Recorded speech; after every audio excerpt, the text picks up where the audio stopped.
Recently RBI ने quarterly data release किया है related to BSR1 and BSR2। तो इस पर्टिकुलर वीडियो में हम जानेंगे कि BSR1 क्या होता है, BSR2 क्या होता है, राइट। और ये क्वार्टरली डेटा है आपका दिसंबर 2025 मंथ का। So let's get the discussion started guys. Let's talk about BSR first, कि क्या होता है BSR, क्यों होता है BSR, राइट। 1 क्या होता है, 2 क्या होता है, एंड सो ऑन। सो अगर किसी को कोई भी क्वेरी है या फिर अगर आप कोई फाइनेंस का टेलीग्राम स्टडी ग्रुप देख रहे हो तो definitely you can join my group as well. If you type CA Pratik finance on Telegram, CA Pratik finance on Telegram, you will get the group link. वहां पे मैं फ्रीक्वेंटली शेयर करता हूँ काफी सारे फाइनेंस अपडेट्स जो आप देख सकते हैं, राइट। तो देखो सबसे पहले BSR1 की बात करते हैं। तो BSR1 रिलेट करता है क्रेडिट से जो कि स्केड्यूल्ड कमर्शियल बैंक दे रहा है। सो मान लेते हैं मैं एक बैंक हूं, मैं क्रेडिट दे रहा हूं। मैं क्या कर रहा हूं, क्रेडिट दे रहा हूं, मतलब मैं लोन्स एंड एडवांसेस दे रहा हूं लोगों को, सही है। ये डेटा कौन ट्रैक कर रहा है, BSR1 ट्रैक कर रहा है, सही है। तो अगर मैं एक बैंक हूं, मैं लोन्स एंड एडवांसेस दे रहा हूं लोगों को, उसके ऊपर इंटरेस्ट कमा रहा हूं, ये वाला डेटा जो मैं क्रेडिट दे रहा हूं उसका मुझे BSR1 में रिपोर्ट करना पड़ेगा रिजर्व बैंक ऑफ इंडिया को, सही है। अब जो मैं डिपॉजिट्स ले रहा हूं, जो मैं डिपॉजिट्स ले रहा हूं फ्रॉम जनरल पब्लिक, राइट, ये वाला डेटा मैं BSR2 में रिपोर्ट करूंगा। तो डिपॉजिट्स जो होते हैं ना वो लाइबिलिटीज होती है, बैंक के लिए वो लाइबिलिटीज होती है। क्यों? क्योंकि भाई अगर आपने मुझे 1 लाख रुपए दे दिए तो definitely I have to someday repay it to you, that too with interest. So लोग FD करवाते हैं, मेरे लिए वो लाइबिलिटी है। मैं बैंक हूं, saving bank account, current bank account में बैलेंसेस, ये सब मेरे लिए लाइबिलिटी है। Why? Because I have to pay interest on it, और ये मुझे सम कभी ना कभी आपको वापस देना पड़ेगा। एक बैंक के लिए जो क्रेडिट होता है, लोन्स एंड एडवांसेस होते हैं, मैंने किसी को लोन दिया, that is a asset for me, that is a asset for me, right. क्यों असेट हो गई? क्योंकि अगर मैंने आपको लोन दिया है तो उसके ऊपर आप मुझे इंटरेस्ट देने वाले हो, सही है। उसके ऊपर मुझे आप इंटरेस्ट देने वाले हो तो डेफिनेटली, और वो मुझे पैसा भी कभी ना कभी वापस मिल जाएगा, तो it gives me a future economic benefit. अच्छा, असेट रिलेटेड डेटा मतलब क्रेडिट रिलेटेड डेटा मैं BSR1 में रिपोर्ट करूंगा, BSR2 में मैं deposit related data, liability related data report करूंगा। सर BSR होता क्या है? तो the full form is basic statistical return. अच्छा, फॉर दो students who want to watch this video completely in English, definitely you can follow my RBI circular series and finance current affairs series. I'll be definitely covering this particular concept of BSR as it is in both the series as well. Okay, so no worries about कि sir हमको हिंदी में चाहिए, हमको English में चाहिए। यहाँ भी मैं इंग्लिश में कवर कर रहा हूँ, हिंदी प्लस इंग्लिश में, but I'll be also covering this in the RBI circular series. Right. So what is basic statistical return? तो सबसे पहले BSR का फुल फॉर्म होता है बेसिक स्टैटिस्टिकल रिटर्न। देखो स्टैटिस्टिकल मतलब ये नंबर्स होंगे डेफिनेटली, डिपॉजिट्स में कितनी ग्रोथ आई, राइट, आपके क्रेडिट में कितनी ग्रोथ आई, ये सारे नंबर्स जो होते हैं वो हम यहाँ पे स्टडी करने वाले हैं। So basic statistical returns are basically the banking statistics collected by the Reserve Bank of India from the scheduled commercial bank. So सारे स्केड्यूल्ड कमर्शियल बैंक्स क्या करेंगे, अपना डेटा रिपोर्ट करेंगे। किसको रिपोर्ट करेंगे? RBI को रिपोर्ट करेंगे। ये डेटा किस चीज से रिलेटेड होगा? ये डेटा रिलेटेड होगा डिपॉजिट से रिलेटेड, ये डेटा रिलेटेड होगा क्रेडिट से रिलेटेड। कितना क्रेडिट दिया, कितने डिपॉजिट्स आए, क्या ग्रोथ रेट चल रही है, उनका अलग अलग बाइफर्केशन क्या है, राइट।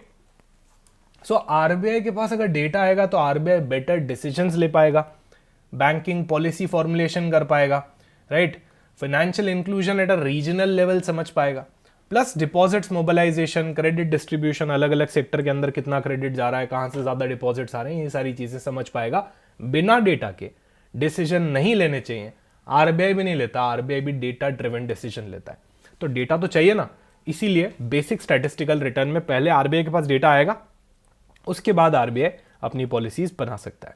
अच्छा, ये जो आइडिया है बेसिक स्टैटिस्टिकल रिटर्न का, ये इंट्रोड्यूस हुआ था अर्ली 1970s में। देखो कितना टाइम हो गया है, क्लोज टू 53-54 ईयर्स हो चुके हैं, राइट। 2022 में इसको 50 ईयर्स कंप्लीट हुए थे, तब भी ये एक बहुत बड़ा न्यूज बना था। सो ये एग्जैक्टली आया था दिसंबर 1972 के अंदर। ये आइडिया निकाला था कि यार सारे स्केड्यूल्ड कमर्शियल बैंक्स को डेटा पब्लिश करना चाहिए, राइट, BSR1 BSR2 किसको? रिजर्व बैंक ऑफ इंडिया को। सो पहले ये only aggregate balance sheet data collect होता था, पर अभी हमारे को यहाँ पे credit related data, region wise data, right, ये सारे तरह के loan size data, deposit size data, ये सारे तरह के डेटा यहाँ पे बीएसआर के अंदर रिपोर्ट होते हैं। पहले एनुअली रिपोर्ट हुआ करता था, अब ये कैसे रिपोर्ट होता है, क्वार्टरली रिपोर्ट होता है।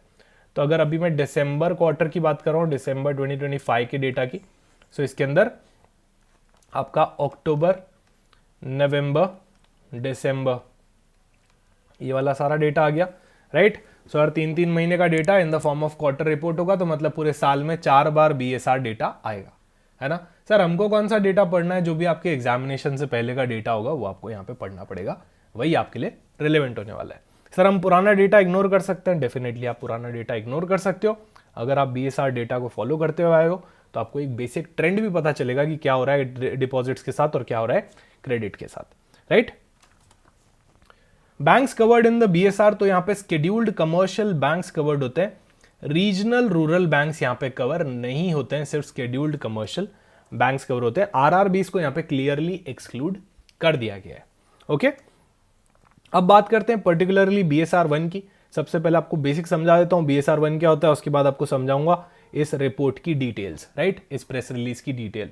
फिर बीएसआर 1 पे समझेंगे और उसके अंदर डिटेल्स के अंदर जाएंगे, एक एक पॉइंट को अच्छे से समझते हैं और फटाफट से सारी चीजें क्लियर कर लेते हैं। छोटी सी चीज है, एग्जाम के लिए रिलेवेंट है, डेफिनेटली दोनों का डेटा आ सकता है। क्या पढ़ना है वो भी बताऊंगा, क्या नहीं पढ़ना है वो भी डेफिनेटली डिस्कस कर लेंगे।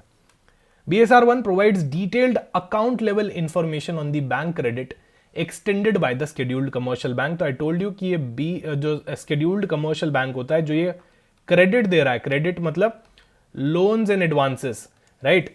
मैंने किसी को लोन दिया, so I need to report it in the BSR 1। ये मेरी असेट है क्योंकि ये मुझे इंटरेस्ट कमा के देने वाला है, सही है। तो उसका ऑक्यूपेशन क्या है जिसको मैंने लोन दिया, एक्टिविटी ऑफ द बोरोवर, कौन से सेक्टर से बिलोंग करता है, किस टाइप का लोन है, पर्सनल लोन है, एग्रीकल्चर लोन है, किस टाइप का लोन है, क्या इंटरेस्ट रेट है, क्या साइज ऑफ द लोन है, ये सारा डिटेल्स आपको क्या करना पड़ेगा, रिजर्व बैंक ऑफ इंडिया को टाइमली देना पड़ेगा in the form of BSR 1 report, सही है। सो अगर मैं की हाईलाइट्स की बात करूं तो सबसे इंपॉर्टेंट डेटा जो इस रिपोर्ट का होता है वो होता है परसेंटेज ग्रोथ। दिसंबर 2025 में कितनी परसेंटेज ग्रोथ हुई है, 12.2%, सही है। सर इसका क्या मतलब होता है, bank credit growth year on year basis, year on year basis मतलब ये दिसंबर 2025 का डेटा है। पिछले साल की बात करूं दिसंबर 2024 की, तो वहां 11.8% की थी क्रेडिट में ग्रोथ रेट, मतलब और क्रेडिट दिया बढ़ रही है। क्रेडिट ग्रोथ बढ़ना is a good sign, right. Credit growth बढ़ना गुड साइन क्यों होता है, देखो यार अगर आप ज्यादा क्रेडिट दोगे तभी तो आपकी इनकम ज्यादा बढ़ेगी। कैसे, क्योंकि जो आप लोन्स एंड एडवांसेस देते हो उसके ऊपर जो आप इंटरेस्ट कमाते हो दैट्स योर इनकम, राइट। इसीलिए तो हम इसको असेट बोलते हैं, because it brings future economic benefit. जो असेट के अंदर आपका लोन्स एंड एडवांसेस है, क्रेडिट है, वो आपको हेल्प करेगा और ज्यादा पैसा कमाने में। तो जितने ज्यादा आपके असेट्स होंगे उतनी ज्यादा आपकी इनकम होने वाली है। यहाँ पे पहले 11.8% की ग्रोथ रेट थी, अभी 12.2% की। एग्जाम के लिए आपको यही याद रखनी है, जो भी आपका एग्जाम है उससे जस्ट पहले का BSR डेटा आपको अच्छे से याद होने चाहिए, ठीक है। तो पहला डेटा ये आपको पता होना चाहिए। दूसरा डेटा, ये चार्ट में देखो अलग अलग सेक्टर्स दे रखे हैं। ग्रीन लाइन एग्रीकल्चर है, ब्राउन वाली लाइन आपकी इंडस्ट्री है, रेड वाली लाइन आपकी पर्सनल लोन है, और ये जो डॉटेड लाइन है दैट इज टोटल।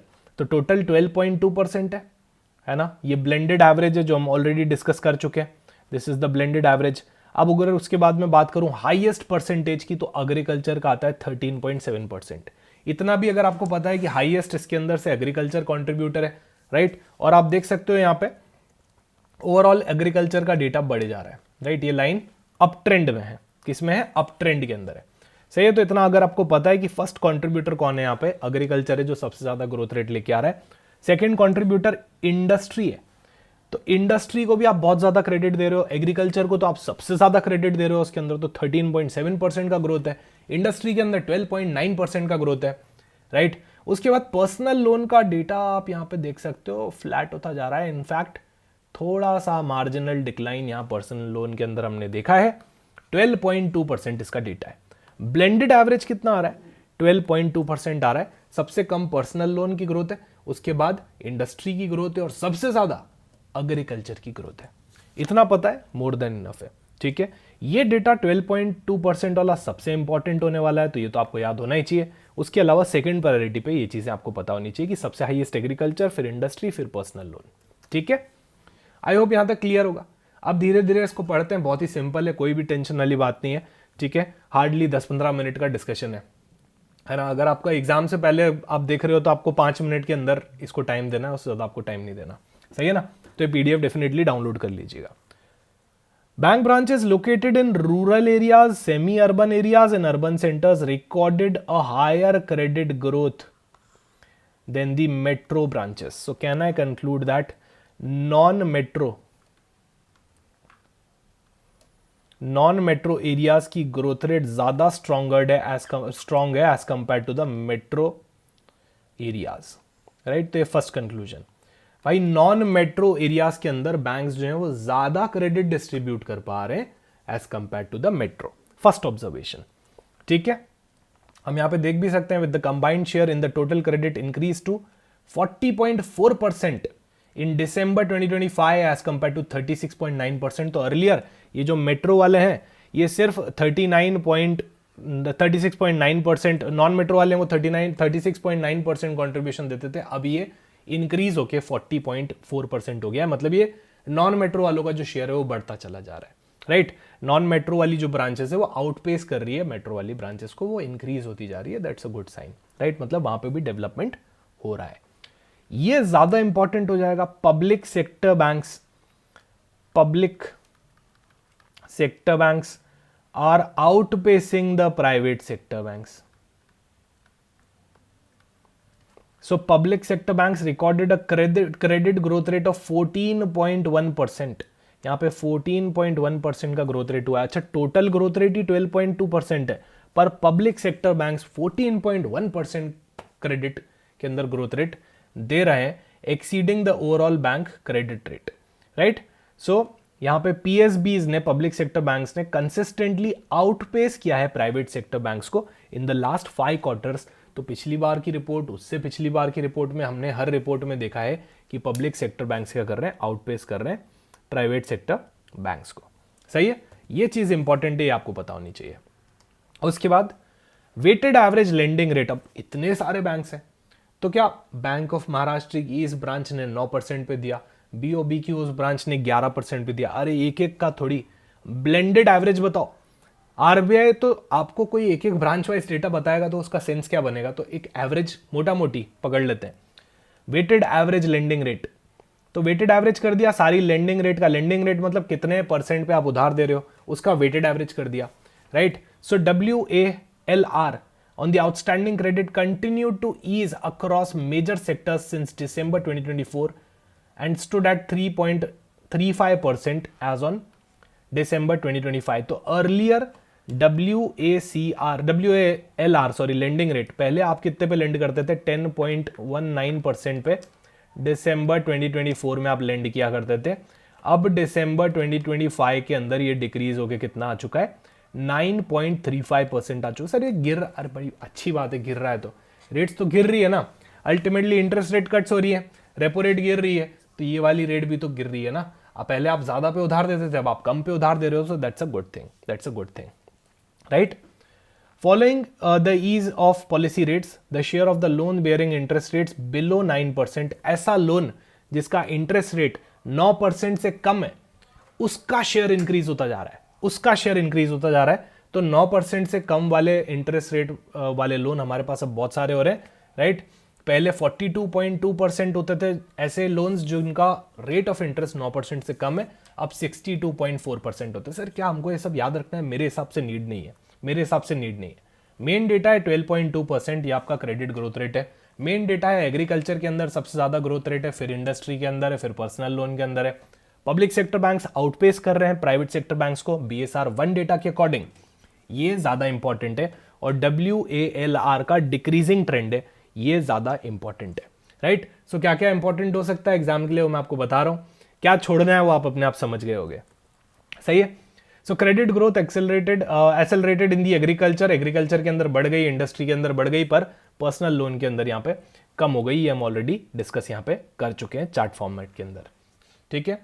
फिर उसके बाद credit to the private corporate sector improve to 9.6%, पहले 9% हुआ करता था, अब ये 9.6% हो गया है। मैं आपको क्या इंपॉर्टेंट है वो ऑलरेडी बता चुका हूं। फिर हम आ जाते हैं BSR 2 डेटा पे। तो बेसिक स्टैटिस्टिकल रिटर्न्स, बहुत सारी रिटर्न्स होती है, उसमें से 1 किस पे होती है, आपकी क्रेडिट पे होती है, 2 किस पे होती है, डिपॉजिट्स पे होती है। डिपॉजिट्स बैंक के लिए एक लाइबिलिटी होती है, क्यों? क्योंकि अगर आपने मेरे बैंक में 1 लाख रुपए जमा करवा दिए तो मुझे उस 1 लाख रुपए के ऊपर आपको इंटरेस्ट देना पड़ेगा, राइट? सो ये मेरे लिए एक लाइबिलिटी होती है। सो BSR1 फोकस करता है क्रेडिट पे, तो BSR2 किस पे फोकस करता है, डिपॉजिट्स पे। अब ये बताएगा डिपॉजिट्स का ट्रेंड क्या चल रहा है, क्या लोग ज्यादा डिपॉजिट करवा रहे हैं बैंक्स में, राइट? अच्छा, कौन सा वाला डिपॉजिट बढ़ रहा है, करंट, सेविंग, टर्म डिपॉजिट, कौन सा वाला बढ़ रहा है, सही है? सो ये सारी चीजें यहाँ पे, डेमोग्राफिक्स क्या है, इंटरेस्ट रेट डिस्ट्रीब्यूशन क्या है, मेच्योरिटी स्ट्रक्चर क्या है, ये सारी चीजें यहाँ पे बताते हैं ताकि RBI डिसाइड कर पाए कि डिपॉजिट रिलेटेड पॉलिसीज कैसी होनी चाहिए। सो कवरेज ऑफ BSR2 क्या है, देखो सारे शेड्यूल्ड बैंक्स को देना पड़ेगा, शेड्यूल्ड कमर्शियल बैंक को डेफिनेटली BSR2 फाइल करो RBI के पास। रीजनल रूरल बैंक तुम रहने दो, ठीक है? सो यहां पे समझ लेते हैं फटाफट से, ये आपका 27 फरवरी को रिलीज हुआ है। This is the quarterly BSR2 data which is related to the deposits. देखो बहुत सारे तरीके के डिपॉजिट होते हैं, एक होता है टर्म डिपॉजिट, एक होता है सेविंग डिपॉजिट, एक होता है करंट डिपॉजिट। अगर आप बिजनेसमैन हो तो आप क्या खुलवाओगे, करंट अकाउंट खुलवाओगे। अगर आप एक नॉर्मल पर्सन हो, राइट, सेविंग अकाउंट खुलवाओगे। नॉर्मल पर्सन मतलब कोई भी, आप, मेरा भी सेविंग अकाउंट है, आपका भी डेफिनेटली बैंक में होगा। जो आपके अकाउंट्स हैं वो सारे सेविंग अकाउंट्स होते हैं, सेव करने के लिए बेसिकली, ठीक है? कुछ पैसा बच गया, बैंक में सेव करना है, सेविंग अकाउंट में डाल दिया। करंट अकाउंट बिजनेस ट्रांजैक्शंस के लिए होता है, तो सेविंग अकाउंट पे तो डेफिनेटली आपको इंटरेस्ट मिलता है, टर्म डिपॉजिट पे आपको और ज्यादा इंटरेस्ट मिलता है, पर करंट अकाउंट पे आपको कोई भी इंटरेस्ट नहीं मिलता, क्योंकि वो एक बिजनेस पर्पस के लिए होता है, पैसा डाला निकाला, पैसा डाला निकाला। टर्म डिपॉजिट, FDs और RDs कहां फॉल करती है, टर्म डिपॉजिट्स के अंदर। टर्म डिपॉजिट्स का मतलब एक स्पेसिफिक टर्म के लिए आपने अपना पैसा जमा करवा दिया है, जैसे मैंने FD के अंदर 5 साल के लिए पैसा जमा करवा दिया है, that's a kind of term deposit, right? Term पता है तो टर्म डिपॉजिट, नहीं पता है तो सेविंग डिपॉजिट हो गया, सही है ना? सो टर्म डिपॉजिट और डिमांड डिपॉजिट में यही फर्क होता है। डिमांड मतलब जब डिमांड किया तब पैसा देना पड़ेगा बैंक को, तो वो सेविंग अकाउंट, करंट अकाउंट किस में आते हैं, डिमांड डिपॉजिट में आते हैं। पर टर्म डिपॉजिट मतलब आपने बता दिया कि यार 12 महीने की FD करवा रहा हूँ, 1 साल, 2 साल, 3 साल की FD करा रहा हूँ, so that we call it as term deposit. जाहिर सी बात है, सेविंग अकाउंट में अगर आप थोड़ा बहुत पैसा रखते हो तो टर्म डिपॉजिट में आप ज्यादा पैसा रखोगे, बड़ा पैसा आप टर्म डिपॉजिट में पार्क करना प्रेफर करोगे, क्योंकि वहां पे ज्यादा इंटरेस्ट रेट्स होते हैं। और बहुत ही नॉर्मल सी बात है कि टर्म डिपॉजिट का सबसे हाईएस्ट वेट होने वाला है, तो 62.6% जो है वो टर्म डिपॉजिट्स के अंदर पैसा पार्क्ड है। और ये शेयर बढ़ता चला जा रहा है, पहले 62.3% हुआ करता था, उससे पहले ये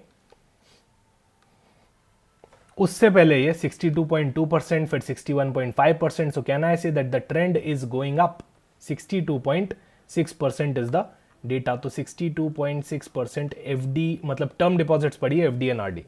फिर उसके बाद थोड़ा कम सेविंग्स अकाउंट 28.4% पे, ये कांस्टेंट है as compare to the last year, तो इसके अंदर कोई ज्यादा चेंज नहीं आया, लोगों ने बहुत ज्यादा सेविंग अकाउंट में डिपॉजिट नहीं करवाया है। फिर करंट अकाउंट ये स्लाइट सा डिक्रीज है, हालांकि मेरे को ऐसा लगता है कि ओवरऑल आपको यही पता होना चाहिए कि भाई आपका FD के अंदर और RD के अंदर मतलब टर्म डिपॉजिट्स के अंदर सबसे ज्यादा पैसा पड़ा हुआ है। द मोस्ट इंपॉर्टेंट थिंग, जो डिपॉजिट्स हैं वो कितनी रेट से ग्रो हुई है, तो वो ग्रो हुई है 10.5% की रेट से, राइट? सो दिसंबर 2025 के अंदर 10.5% का ग्रोथ हुआ है डिपॉजिट्स के अंदर। पर पिछले क्वार्टर में, पिछले ईयर के अंदर, राइट, पिछले ईयर के अंदर 11% से ग्रोथ रेट हुई थी।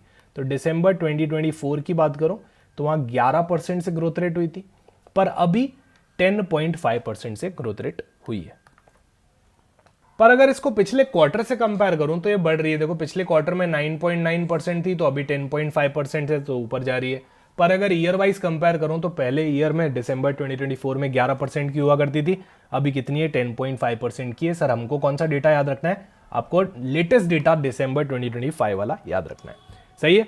Branches across all the population groups except metro recorded improvement in the deposit growth rate. तो मेट्रो को छोड़ दो तो बाकी सारी ब्रांचेस के अंदर तो इंप्रूव हुआ है as compare to the last year. तो मेट्रो के अंदर मैं कहूंगा कि यहाँ पे अंडर परफॉर्म किया है, both in terms of deposits as well as in terms of credit.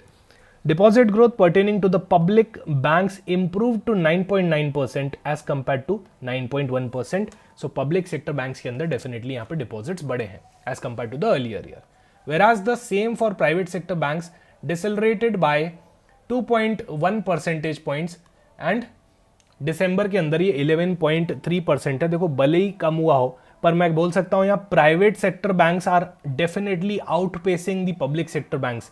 Private sector banks की डिपॉजिट की ग्रोथ रेट 11.3% है और पब्लिक सेक्टर की डिपॉजिट की ग्रोथ रेट सिर्फ 9.9% है। तो यहाँ पे BSR1 डेटा में definitely public sector banks outpace कर रहे थे, but BSR2 data that is related to deposits, वहां private sector banks public sector banks को आउटपेस कर रहे हैं। सही है। टर्म डिपॉजिट्स में से सबसे ज्यादा ग्रोथ रेट हुई है, राइट, और वही सबसे बड़ा यहाँ पे पोर्शन बनता चला जा रहा है। और इन डिपॉजिट्स के अंदर से जो हाउस होल्ड सेक्टर है, देखो कॉर्पोरेट सेक्टर हो गया, हाउस होल्ड सेक्टर हो गया, तो हाउस होल्ड सेक्टर जो है वो लार्जेस्ट कॉन्ट्रीब्यूटर है। सबसे ज्यादा डिपॉजिट्स कहां से आती है? हमारी हाउस होल्ड सेक्टर से आती है। Contribution of female depositor inched up to 20.8%, तो पहले 20.6% था, स्लाइड सा इंक्रीज है female depositors, so that's again a good thing.